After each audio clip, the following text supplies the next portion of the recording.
So a lot of people will say to me, Z, I know the Earth's a globe because I was in an airplane once.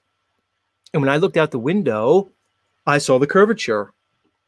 And I said to them, well, maybe, but as you were doing so, did you remember or realize that you're looking out a window that has curvature and convexity? I mean, have you ever seen the shape of a plane fuselage that you're sitting in? It's curved. Everything about it is curved. So yeah, maybe you did see a curved horizon when you looked out the curved convex window of the plane. But let's take a look at what the horizon looks like at 36,000 feet, which is the average cruising altitude of a commercial jet airliner. Let's look at what 36,000 feet looks like from the open air with a non-fish lens.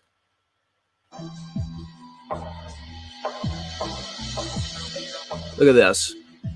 There's a group of people. Looks to be, what, like 3 or 4 people. Look at the horizon. They're 36,000 feet above this Earth. There's no fisheye lens. This isn't a government photo. This is just a regular camera and a bunch of regular people in a really cool-ass balloon. All right?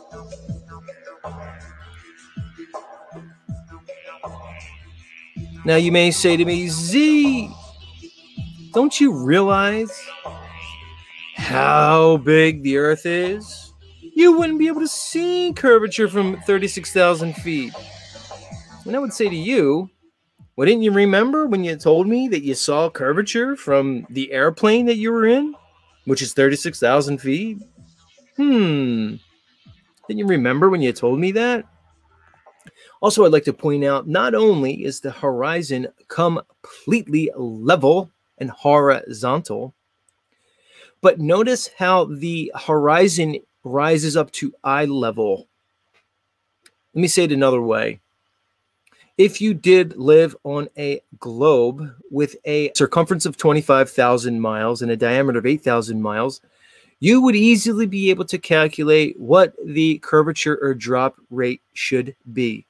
This is simple geometry, everybody. If you learned the Pythagorean theorem like I did in 6th grade, you can easily figure out what the drop rate would be, which we can convert using trigonometry to an equation of 8 inches per mile squared. If you lived on the supposed globe that they say you live on, not only would you see the horizon curving, but at this altitude, the horizon line would be below your eye line. And the higher you went, the more that horizon line would drop. But no, what do we find? The horizon line remains at eye level from the ground all the way up to 36,000 feet, and indeed all the way up to the maximum level that man has been able to get with balloon of roughly 128,000 feet, give or take. Some say 24 to 26 miles. The horizon line would not remain at eye level, nor would it remain level.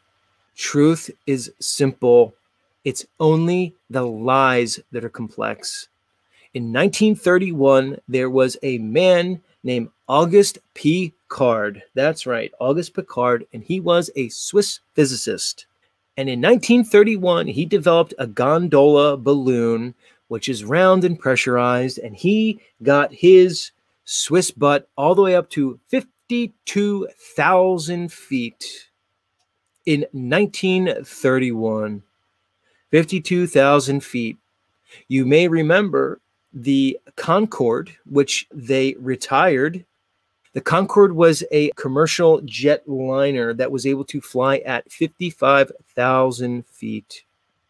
This Auguste Piccard was able to reach that height, roughly 52,000 in 1931. And we got up there and he looked out the window that he had in his pressurized gondola. He said, "The Earth looked as a flat disc with upturned edges." Now here we have these gentlemen and potential ladies at 36,000 feet, right out in the open. And we're looking at a level horizontal horizon that rises to eye level.